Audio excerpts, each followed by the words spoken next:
sírjál már ennyit! Én néztem picit, de én már picit sem. Én is videós vagyok, vannak hétereim, de nem sírok folyamatosan, mint te. Legyél férfi.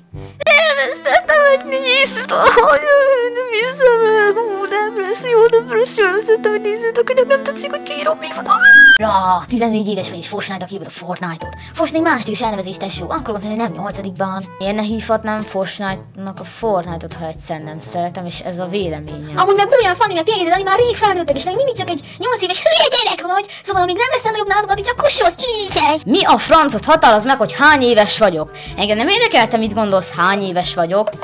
Lehet véleményem videósokról, akárhány éves vagyok. Legjobb animátor, nagyon ügyes vagy. Csillag legrosszabb. Nézzük meg, hogy te miért csinálsz. Zoli biztos jobban, mint te? Sokkal jobban. Érdekes. Én továbbra sem látom, hogy csinálj sokkal jobban. Szerintem sehogy. Egyáltalán nem hatnak meg ezek a kommentek.